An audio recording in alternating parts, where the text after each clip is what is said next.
Welcome to Ibad Biology. In the previous videos, we have been discussing photosynthesis and its light reaction. Now we are here to discuss the light independent reaction of photosynthesis. So let's start. Light independent reaction is the second phase of photosynthesis, which is generally referred to as a dark reaction because it is not dependent upon direct sunlight, although it uses the products of light reaction. It is the biosynthetic phase of photosynthesis, which means that glucose is synthesized in this phase. Light independent reactions occur through a cycle known as Calvin cycle because the reactions were investigated by Melvin Calvin and his colleagues in 1950. And in this cycle, carbon dioxide is fixed and then reduced to carbohydrates. That is why it is also known as carbon reactions or carbon fixation, because carbon is incorporated into organic compounds. As the first stable product of this pathway or this cycle is a 3-carbon compound, that is 3-phosphoglycerate. That is why the pathway is also known as C3 pathway or C3 photosynthesis. Calvin cycle occurs in the stroma part of chloroplast. That is why it may be generally called stroma reactions. Now, these reactions need energy and a reducing agent, and we get these from light reaction. From light reaction, we get ATP and NADPH. ATP acts as a source of energy and NADPH is the reducing agent. You can see here on the left side, these indicate light reactions which produce ATP and NADPH. And these ATP and NADPH are used to reduce carbon dioxide into carbohydrates. Now let's have a quick look at the reactions from where we started and where we are going. We will start from the light reaction. The reactants in the first stage are water, NADP and ADP. And these reactions occur in the thalakite part of chloroplast where chlorophyll is present. The reactions occur when the light strikes photosystems and electrons are excited. Then there is an electron transport chain and ultimately we get the products like oxygen, NADPH and ATP. As oxygen is a byproduct, it is released and it is not used in the process, while ATP and NADPH are used in the next phase, that is known as Calvin cycle. In the next stage of photosynthesis, carbon dioxide is fixed and ATP and NADPH are used here in these reactions. NADPH reduces carbon dioxide into triose phosphates which are ultimately converted to carbohydrates. ATP and NADPH gets converted into NADP and ADP, which returns to the first phase of photosynthesis, that is light dependent reaction. Now let's have a detailed look at Calvin cycle.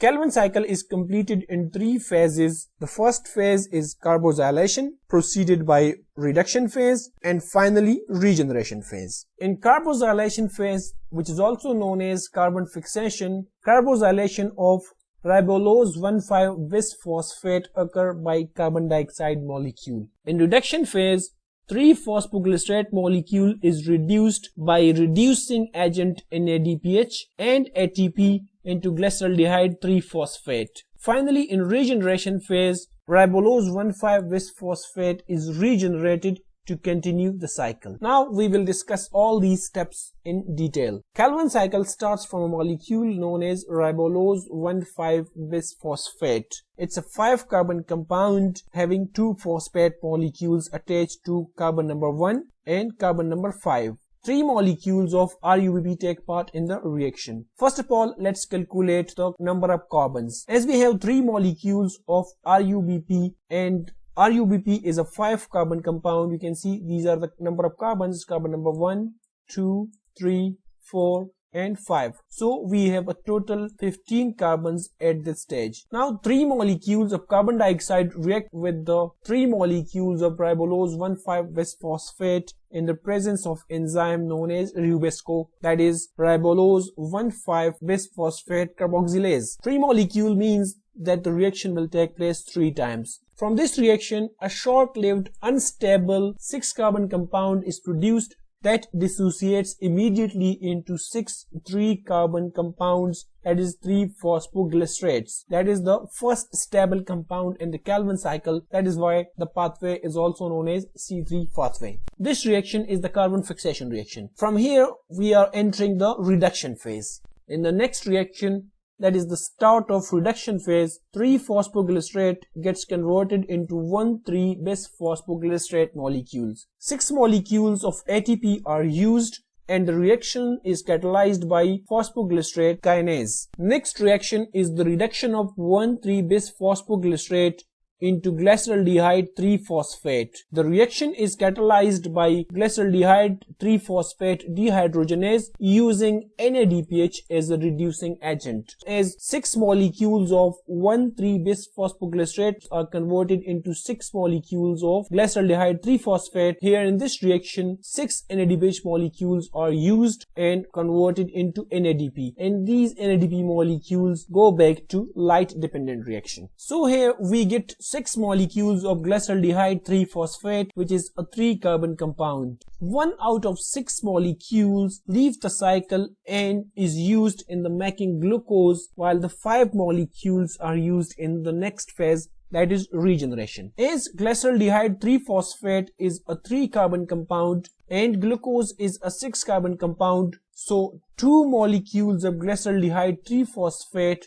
are used to produce 1 glucose molecule.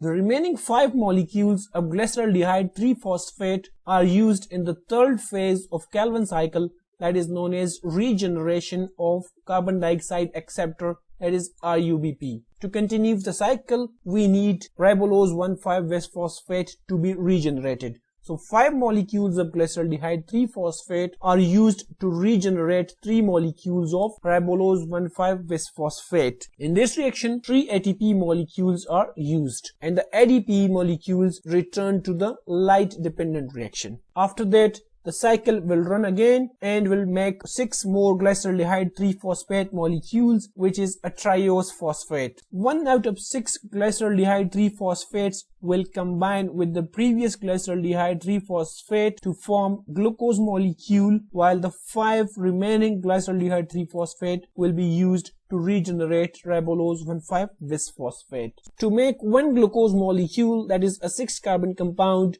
we need 2 triose phosphates, glyceraldehyde 3-phosphate molecules. So the Calvin cycle runs 6 times to make 1 glucose molecule. In this cycle, you can see that 3 carbon dioxide are entering the cycle, combining with the 3 ribulose 1,5-bisphosphate molecules. So this cycle runs 3 times. To make 1 glucose molecule, this cycle have to run 6 times. And the Calvin cycle requires 18 molecules of ATP to synthesize 1 glucose molecule. As you can see here, 6 ATP molecules are used here in this step and 3 molecules are used here. So these are 9. And this cycle has to run twice to produce 1 glucose molecule. That is, a total of 18 ATP molecules are used to synthesize 1 glucose molecule.